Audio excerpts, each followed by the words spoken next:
نصلي على النبي ونبدأ بسم الله. فيلمنا بيبدأ مع 3 متسلقين جبال، دان وزوجته بيكي وصديقتهم هنتر ولا عنتر، ها آسف. عندهم هواية تسلق الجبال وكانوا شاطرين في الموضوع ده وخصوصا بيكي. وفجأة رجلها فلتت بس مسكت نفسها في آخر لحظة، وأثناء ما دان بيتسلق بيوصل لفتحة في الجبل وفجأة غراب خبطه في وشه وإيده فلتت بس حبل الأمان أنقذه، فبيتمرجح بالحبل وبيحاول يوصل للجبل. لكن الموضوع مش بالسهولة دي، وفجأة الحبل اتخلع من مكانه وللأسف بيموت قدام عيون مراته. بتعدي سنة وما زالت بيكي عايشة في صدمة بسبب موت دان وقافلة على نفسها ومش بترد على أي اتصال، ودايما بتتصل على دان وتفتح البريد الصوتي علشان بس تسمع صوته. وأول ما خرجت بتلاقي باباها مستنيها وبيقول لها قافلة تليفونك ليه؟ لازم تفوق لنفسك شوية، زعلك مش هيغير حاجة، وبعدين الواد ده ما يستاهلش كل الزعل ده. قالت له يستاهل ما يستاهلش دي حاجة تخصني أنا، وما تحشرش مناخيرك التخينة دي في حياتي. تصدقي عندك حق، مناخيره تخينة فعلا. المهم فقالت له يا ريت ما تتصلش عليا تاني وسابته ومشت. وأول ما وصلت البيت ما قدرتش تستحمل وقررت تنتحر ولسه هتبلع الحبوب. صديقتها هانتر اتصلت في اللحظة المناسبة وقالت لها افتحي أنا على الباب، وفعلا بتستقبلها وهانتر بتحاول تخفف عنها وتخرجها من حالة الحزن. فبتقول لها أنا قررت أعمل مغامرة ومحتاجة حد يشاركني، تيجي معايا؟ بتقول لها أجي معاكي فين؟ أنا مش فاهمة حاجة. فبتعرض عليها يطلعوا برج مرتفع جدا وطبعا بتوافق لأنها نفسها تقضي وقت ممتع يخرجها من الاكتئاب اللي هي عايشة فيه. تاني يوم انطلقوا بالعربية في اتجاه البرج. باباها ماكس اتصل عليها قفلت في وشه، وبالليل بيوصلوا الفندق وبيتعشوا في المطعم بتاع الفندق عشوائية خفيفة كده علشان الدايت. وفي تاني يوم بيكملوا طريقهم، وبنفهم ان هانتر يوتيوبر لسه بتشق طريقها، واثناء تصوير الفيديو كانت هتطلع عند اللي خالقها قبل ما تطلع البرج، لكن ربنا سترها في اخر لحظه. وبيكملوا طريقهم لحد ما وصلوا للبرج. وطبعا هانتر طلعت الموبايل وكانت بتصور البرج للمتابعين، لكن بيكي كان باين عليها التوتر والخوف لان البرج ارتفاعه عالي جدا. هانتر قالت لها انشافي كده في ايه؟ ده احنا كنا بنطلع جبال وبنعدى بحار وبنشرب من ميه الانهار وبناكل رز وخضار. قالت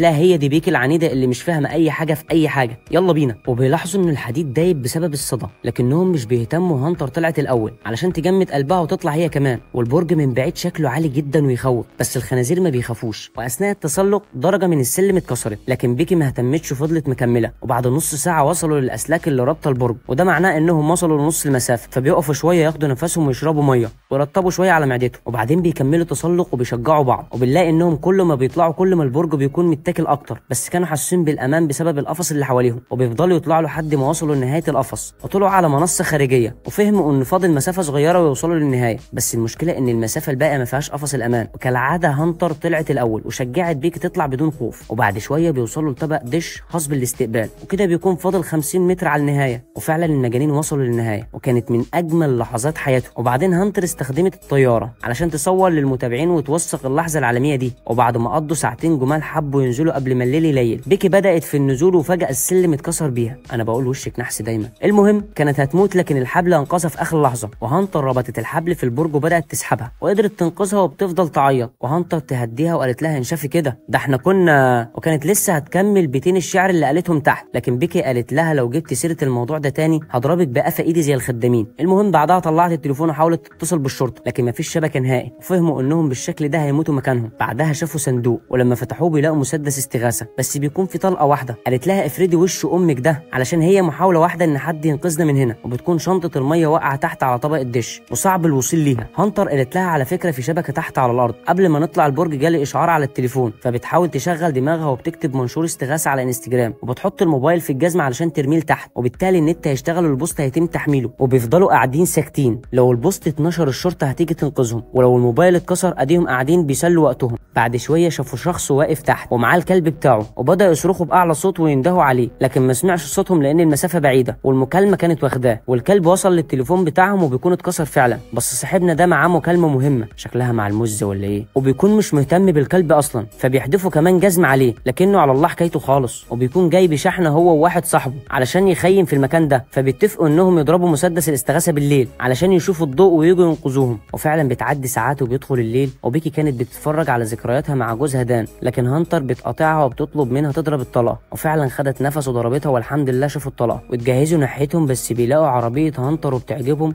فبياخدوها ويمشوا. وبكده بتكون الطلقه راحت بدون استفاده، وبسبب التعب بداوا يناموا في مكانهم. وهانتر كانت هتقع لكن بيكي انقذتها، وبيفضلوا صاحيين لتاني يوم بسبب الخوف. وهانتر بدات تحس بالعطش وصممت انها تنزل تجيب شنطه الميه، وبدات تنزل بالحبل لكن بيخلص قبل ما توصل للشنطه، ومفيش حل غير انها تفك الحبل وتنزل على الشنطه. وفعلا عملت كده ونزلت على الشنطه وشربت وملت بطنها، بس دخول الحمام مش زي خروجه، الحبل بيكون بعيد عنها ومستحيل توصل له. فبتشغل دماغها تاني وبتطلع بتطلع عصايه السيلفي وبتحاول تعلق الشنطه في الحبل. فعلا بتنجح انها تعمل كده وبتعلق الشنطه، وبدات تتسلق وتطلع لبيكي، وهي كمان كانت بتسحب في الحبل علشان تسهل طلوعها، لكن قبل ما توصل ايدها بتفلت وبتقع من فوق، وبيكي بتصدم وبتخاف تبص عليها لانها مش عايزه تشوفها وهي بتقع وبتموت. فبتجمد قلبها وبتبص عليها، بتلاقيها قاعده على الشنطه وبتقول لبيكي انها كويسه، لكن ايدها اتأذت جامد ومش هتقدر تطلع لها، لازم بيكي اللي تسحبها. وبعد تعب طويل بتقدر بيكي انها تسحبها وبتطلع بالسلامه. واول حاجه بيكي بتعملها بتشرب لانها كانت هتموت من العطش. وتاني يوم بتكتب رساله استغاثه فيها عنوانهم وبتعلقها في الطياره، وبدات تطير الطياره يمكن حد يشوف الرساله ويساعدهم، لكن بيلاقوا البطاريه ضعيفه وممكن تفصل في اي لحظه، فبيسحبوها تاني ناحيتهم. واول ما بيدخل الليل بيلاحظوا ان فوقهم لمبه بتنور وبتطفي. بيكي قالت لها ممكن استخدم الكهرباء الخاصه باللمبه علشان اشحن الطياره، فبتستنى النهار يطلع وبدات تطلع في اتجاه اللمبه، ووصلت بالسلامه وخلعت اللمبه وحطت الشاحن مكانه، ونجحت انها توصل الطياره بالكهرباء. فعلا بدات البطاريه تشحن، بس الشاحن هياخد وقت، وبيكي اعصاب ايدها بدات توجعها. وبعد لحظات بيوصل صقر خنزير وبيهجم عليها، فبتقع منها الشنطه، ومش بتحاول هانتر انها تمسكها حتى، وبيبعد الصقر عنها فبتنزل لتحت بعد ما شحنت الطياره. وبتعاتب هانتر لانها سابت شنطه الميه تقع، لكن هانتر مش بتتكلم خالص. بعد كده بيكي بتشغل الطياره وبتطيرها في اتجاه الفندق اللي قدامهم، وقبل ما يوصل الفندق بتتخبط من عربيه معديه وبتترمي في نص الطريق، ومفيش حد مهتم انه يشوف اصلا. وطبعا فقدت الامل يا عيني، يا اما هيموتوا من العطش يا اما هيموتوا من الصقر الخنزير. وبعدين بتلاحظ ان هانتر ساكته من مده طويله، فطلبت منها تديها فرده الكوتشي التانيه علشان تحط فيها تليفونها وترميه لتحت، بس كانت هتلفه بهدوم علشان ما يتكسرش زي التاني. المهم هانتر بتقول لها مش هديكي حاجه لان فرده الكوتشي مش موجوده، ولا انا كمان موجوده. وبنفهم انها ماتت من وقت ما ايدها فلتت من الحبل وهي بتجيب الميه. من وقتها بيكي عايشه في الوهم، وبتتخيل هانتر معاها طول الوقت ده، وبتشوف جثتها موجوده على طبق الدش والصقور نهشوا لحمها، فبتعيط من صدمتها وبتتجمد مكانها. بعد شويه بيوصل صقر بسبب ريحه الدم اللي على رجلها، فبتمسكه من رقبته وبتخبط في دماغه وبتموته، وبتاكل لحمه ني لانها لازم تاكل اي حاجه علشان تستعيد طاقتها. وبتاخد الموبايل بتاعها وبتنزل لجثه هانتر وبتكتب رساله استغاثه لباباها وللشرطه، وبتحط الموبايل في جزمه هانتر، وبعدها بتحط الجزمه جوه جثتها وبتحدفها. وعملت كده علشان الموبايل ما يتكسرش تاني، وتخلي الرساله توصل لما النت يشتغل، وكانت شايفه ان ده الامل الوحيد، ولو فشلت هتموت مكانها. والرساله قدرت انها توصل، وباباها وصل للبرج، فبيلاقي الشرطه وصلت قبله، وبيشوف جثه في كيس قدامه وبيخاف لا تكون بنته، لكن بنته بتناديله فبياخدها في حضنه، وبتعتذر له على قله ادبها وبتقول له انها بتحبه جدا. فيلمنا بيخلص على كده. اشترك في القناه علشان تشوف كل افلامنا ومسلسلاتنا الجديده. لايك، واشوفك الفيديو الجاي. سلام.